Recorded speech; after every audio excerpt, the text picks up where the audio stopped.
Hi everyone, my name is Junon. I have a health science background and I'm the author of the book Truth and Empathy, How to Find Your Soulmate. And I'll put a link to my book below. This video is about why sensor judges should mate with their own type to have a long-term fulfilling romantic relationship. I hear a lot of people online and in real life debate who is the best match with the person, and I think that MBTI personality types is a good starting point because we're looking at brain types. I've worked as an energy worker since 2012, and what I've realized over time is that each main MBTI personality type has a particular energy signature. So in other words, they give off a different frequency. And sensor judges have the lowest energy of the four main types.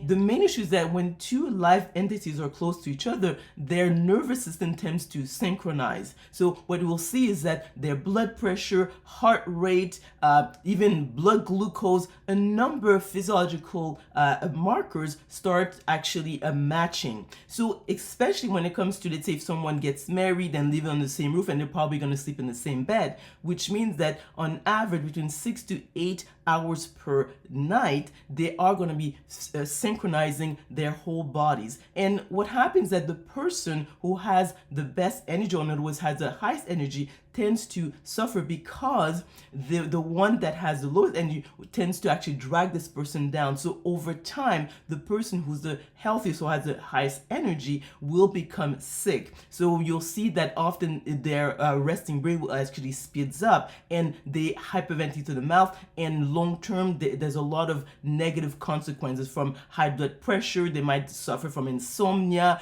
and actually it just makes them a lot more vulnerable to a number of chronic illnesses that are linked to hyperventilation. So if we were to categorize the four main MBTI personality types based on their lowest to highest energy, first would be the sensor judgers, then sensor perceivers, followed by intuitive thinkers, and lastly intuitive feelers. So in other words, sensor judgers have the lowest energy and the intuitive feelers have the highest energy. So let's say if you were to mate someone who's a sensor perceiver, an intuitive thinker, or especially an intuitive feeler with a sensor judger, is that over time these three main personality types would actually feel like drained, and they will have a number of chronic illnesses linked to hyperventilation, because most people are already chronically stressed. So if you mate them with someone who will speed up their dominant brain waves and by consequence their resting breathing rate, then their risk of having a number of chronic illnesses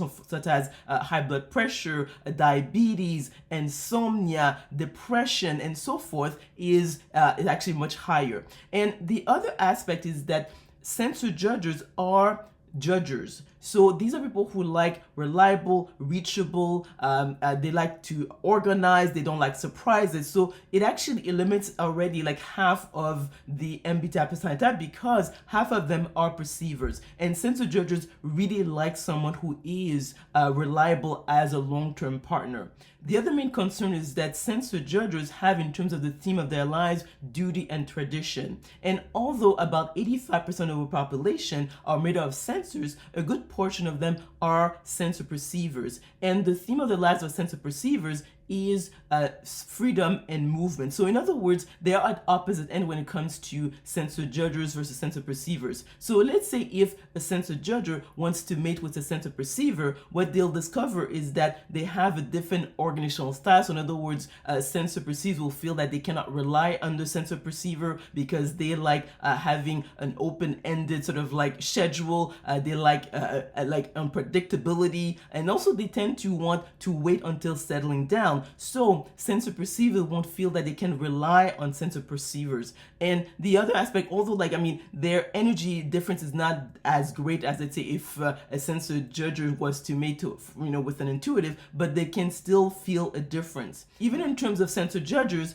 if let's say a sensor judger is right brain dominant, they're better off with another one who is like them. So in other words, an ESFJ should mate with another ESFJ or an ISFJ, and if a person is an ESTJ, they are better off with another ESTJ or an ISTJ. So Therefore, because of these two main factors, really sensor judges are better off mating with themselves. And even within that group, it's better that they choose someone who is, let's say, right brain dominant like themselves or left brain dominant like themselves. So in other words, an ESFJ is better off with another ESFJ or an ISFJ, or if a person is an ESTJ, they're better off with another ESTJ or an ISTJ.